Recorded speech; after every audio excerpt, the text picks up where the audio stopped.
The trial adoption didn't even last a year. It just ended. After that, Mr. Hall told me I would be living with someone new.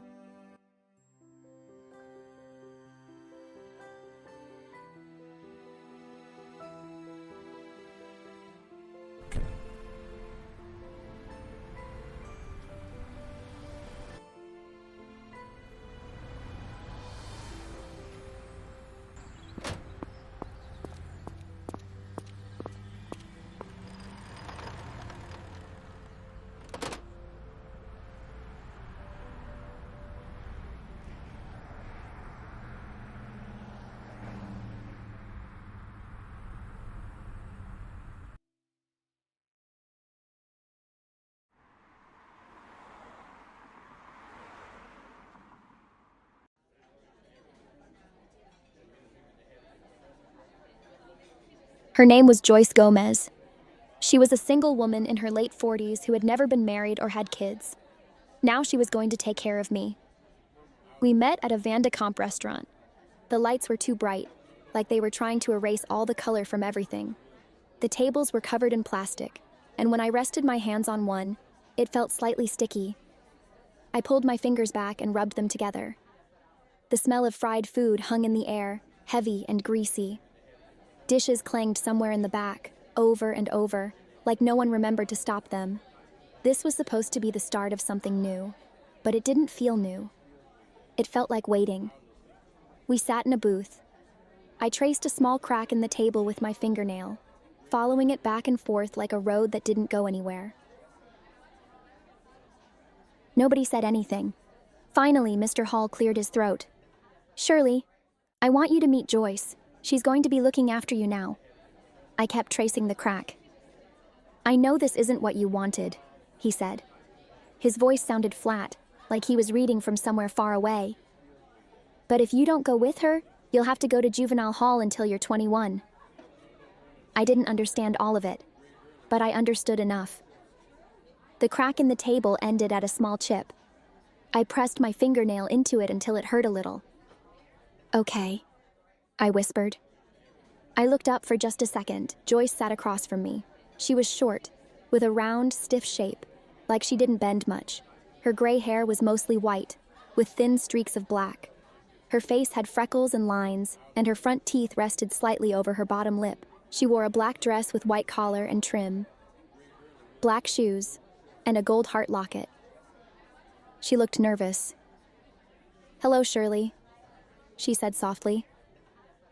I dropped my eyes back to the table. My hands folded into each other. I didn't say anything. My chest felt tight, like something inside it didn't have enough room.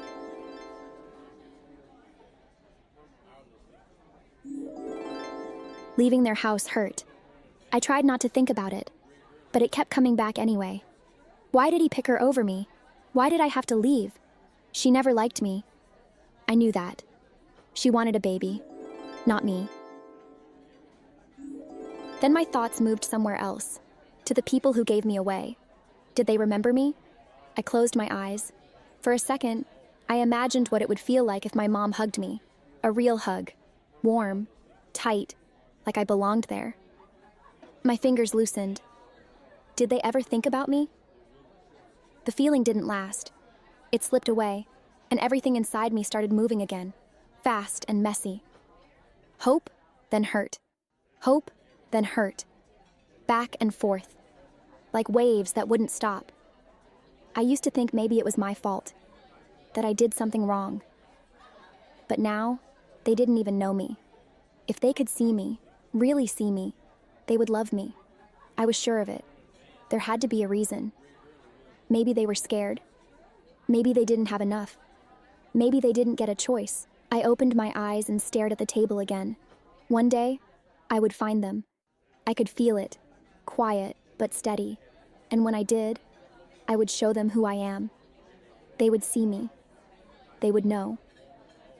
A glass touched the table in front of me. I flinched.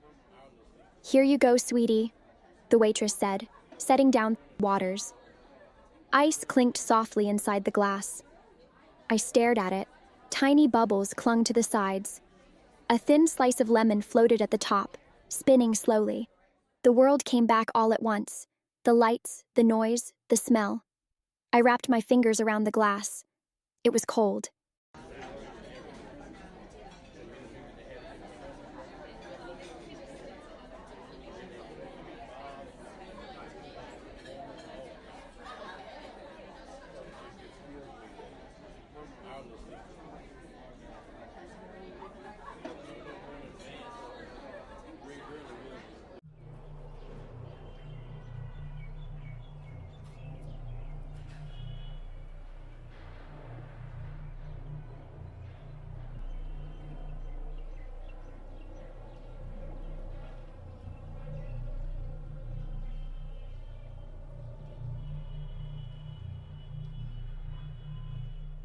They didn't want me.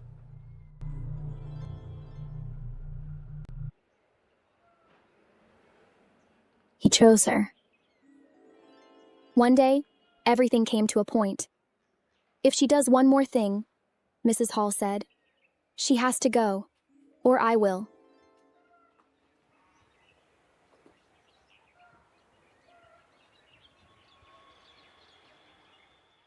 She never liked me.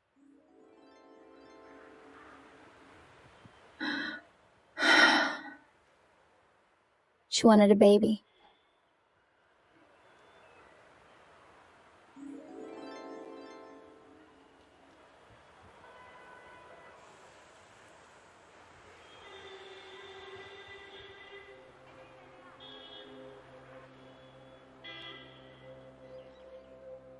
What about before that? Did they think of me? Would they know me now? If they saw me, they would love me. They have to. Something's wrong. It can't be me. Maybe they were scared.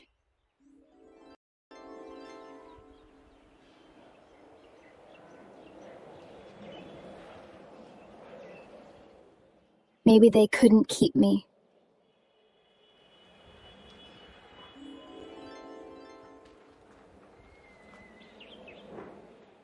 I'll find them. I'll show them who I am. They'll see. I am worth loving.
It was late summer 1974, and I was living in Pasadena, California. One day, Joyce looked at me and asked, "What would you like your name to be?" The question felt big, bigger than anything I had been asked before. She said I could have a few days to think about it.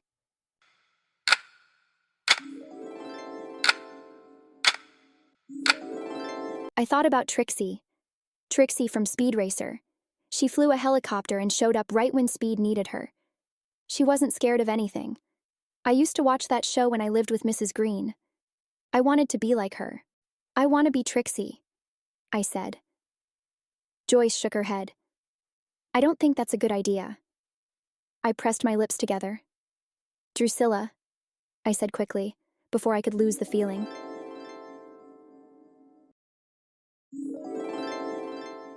"Like Wonder Woman's sister." Joyce gave a small smile. "That name is a little old-fashioned for you." My shoulders dropped. I slid my hands under my legs and sat on them, rocking just a little. The question was still there, waiting. I glanced up at Joyce, just for a second, then looked away again. My fingers started picking at a loose thread on my, pulling it, letting it snap back.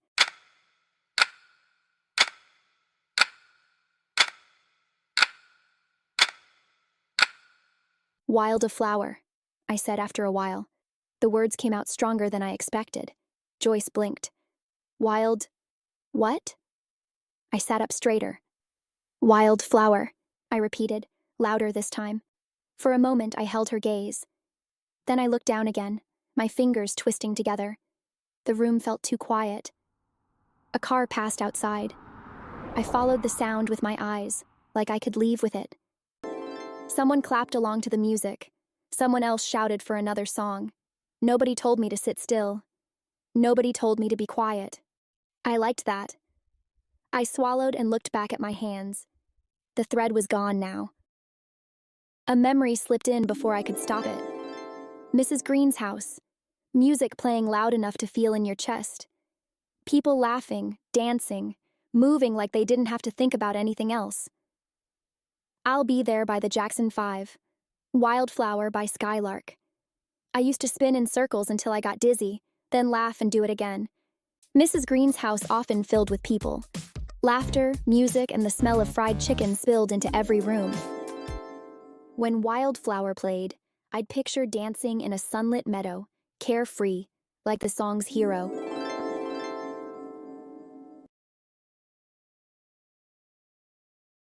I rubbed my fingers together anyway. "Shirl," I said. Joyce leaned forward. "Shirl?" I nodded, but my voice came out smaller this time. "It's short for Shirley." I traced a circle on my knee with my fingertip. "I just spell it with a C." I glanced up at her again, quick and unsure, then back down. It felt strange saying it out loud, but also a little bit right.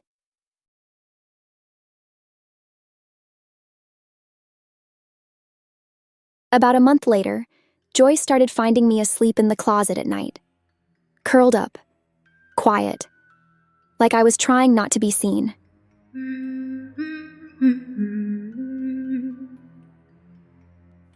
The first few times, she didn't say anything.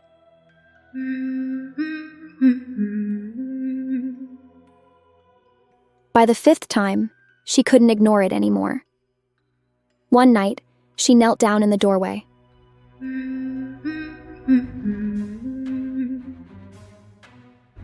"Shirley," she said gently. I didn't move.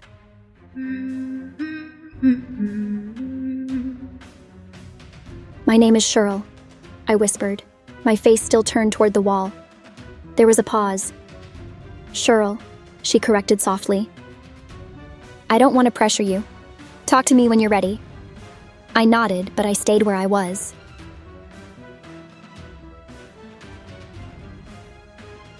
I didn't know how to explain it. Sometimes I felt like two different people. Sometimes I wasn't even sure which one I was.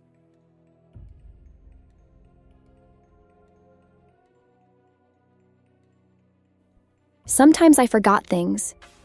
Sometimes it felt like I was watching myself from far away, like I was stuck in a tunnel and everything was happening somewhere else. So when she said I should see a therapist, I hesitated, then nodded. I would try anything to make it stop. The counselor's office didn't feel safe. It was too bright, too colorful. Yellow, orange, green. There were toys on the shelves, a teddy bear, a puzzle.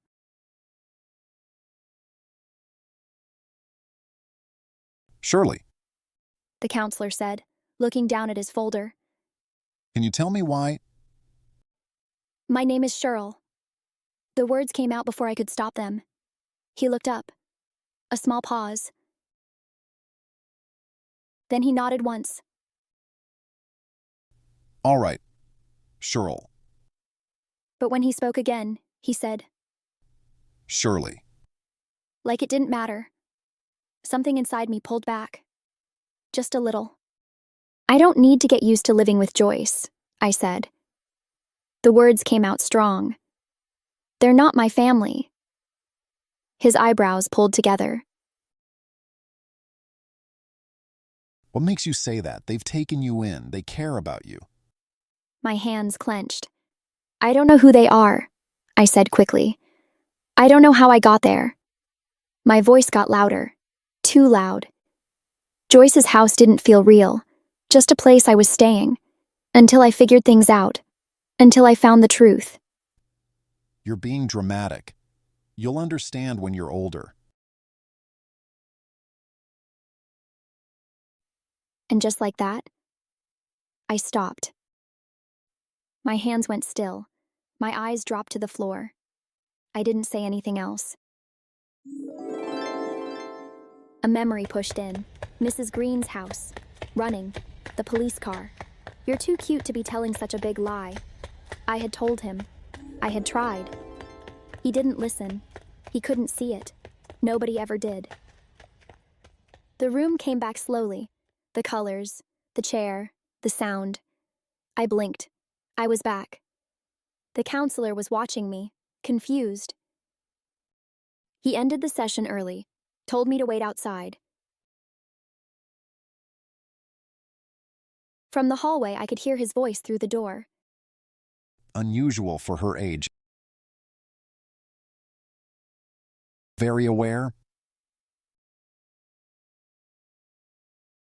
Won't talk about emotions. Hard to reach.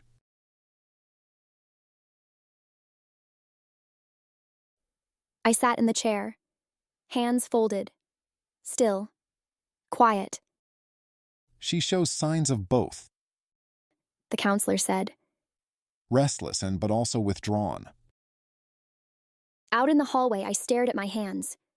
One thumb pressed hard against the other, then harder. Then I let go. Shirl, I whispered to myself, just to make sure it was still there. Nervous energy buzzed through me as I walked into Pasadena Christian School. Everything felt new. New classrooms, new desks, new faces. Too many faces. Then I saw her, Heather Hines. She smiled at me, warm and easy, like she already knew I was scared. Something in my chest loosened just a little. I slid into my seat. She walked to the front of the room, confident, like she belonged there. Like everything was under control. Then she raised her arm. I froze. Her armpit wasn't shaved. The image stuck in my head, sharp and strange, like something I wasn't supposed to notice, but couldn't stop seeing. She kept talking, her voice clear, with little laughs between her words. But I wasn't listening anymore. I was stuck, watching, thinking about it. It didn't match.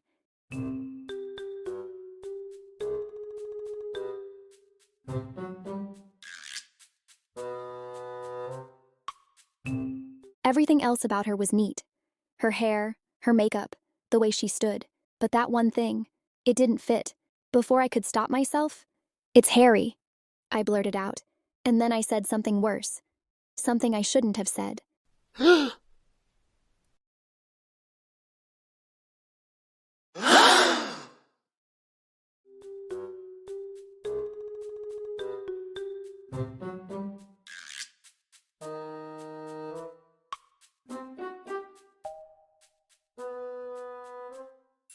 Later, the classroom was empty. I stayed behind. I liked it better that way. No staring, no whispering, just quiet. But the quiet didn't stay quiet for long. My thoughts got loud, too loud. I was almost 10, and I couldn't read. I couldn't write. I couldn't even count to 100.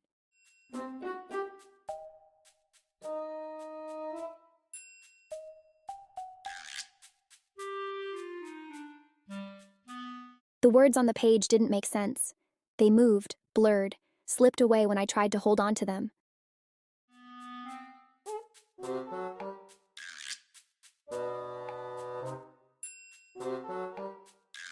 Why didn't I know this? Other kids did. They read out loud. They wrote full sentences. They answered questions like it was nothing.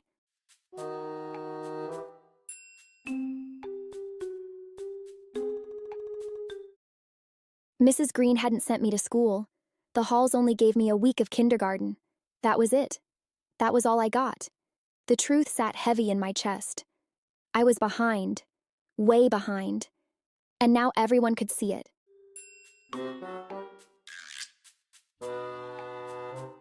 I picked at the edge of the desk, scratching at a tiny dent in the wood. A small piece chipped off. I rubbed it between my fingers. Part of me wanted to disappear. Hide. Stay quiet forever. But another part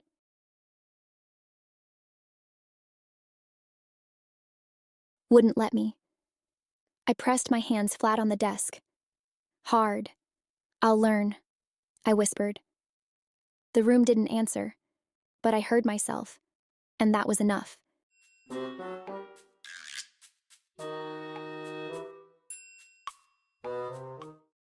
That's when Joyce stepped in.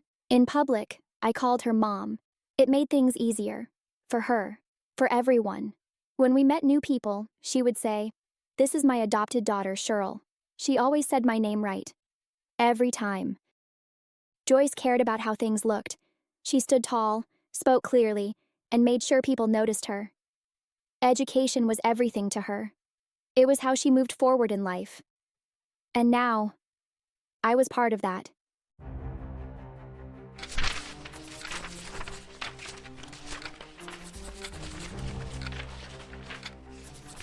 Wait, she can speak clearly. She can hold a conversation. But she can't read? That's not okay.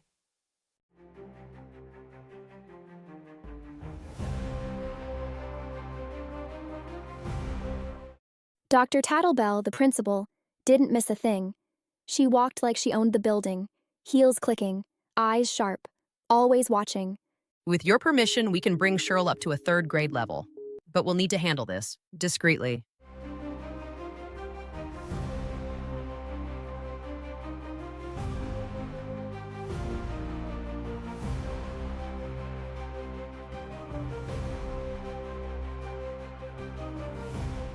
Do it.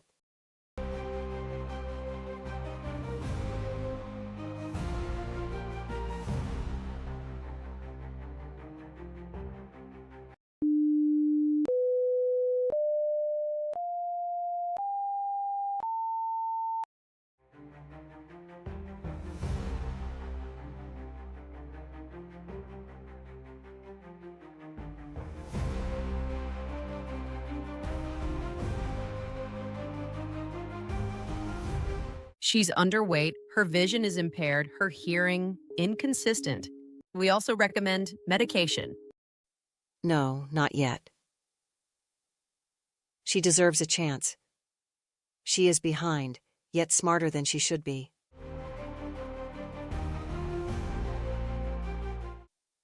Let's teach her. After that, things changed. I got help. Real help. I found out I couldn't see the board very well. I couldn't always hear clearly either. Sometimes I thought I understood, but I didn't. My body wasn't strong either. I was too thin. My clothes hung on me. My bones showed. The teachers watched me carefully, like I might break. I didn't eat much, and when I did, I only wanted the same thing. Soft tacos. Over and over. It wasn't enough. I felt tired all the time. Slow. Like my body and my brain were both trying to catch up, and couldn't.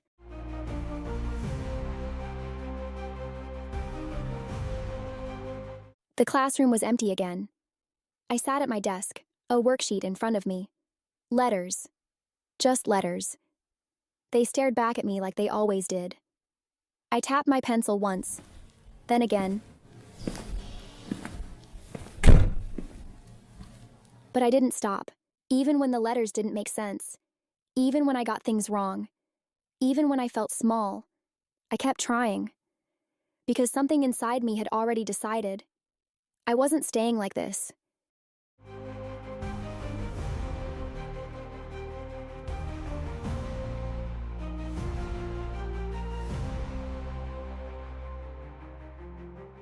I didn't want to ask for help this time.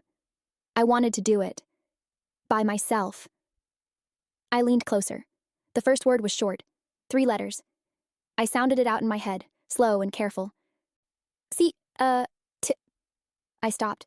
Something shifted. I looked at it again. T. Cat. I blinked.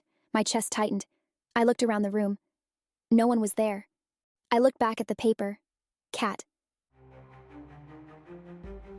I read it. I actually read it. I pressed my finger under the word, just to make sure it stayed there. Cat. I whispered. The sound of it felt different, like it belonged to me now. I sat up straighter.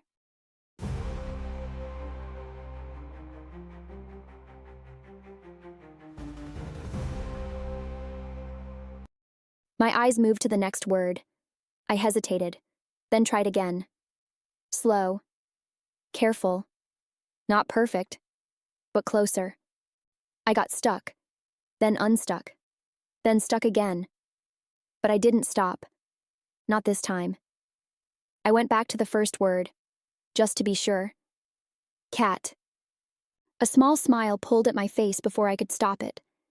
I pressed my lips together, trying to hide it, even though no one was there to see. My fingers curled around the edge of the paper. Tighter. Not scared. Holding on. I can do this, I whispered. The room stayed quiet, but it didn't feel empty anymore. I smoothed the paper out in front of me, carefully, like it mattered. I picked up my pencil again. At the top of the page, I started to write my name. Slow. C. I paused, staring at the letter, then kept going. H. I. R. L. I looked at it. Shirl. This time I didn't hesitate. I didn't cross it out. I didn't fix it. I just left it there. And for the first time, it felt right.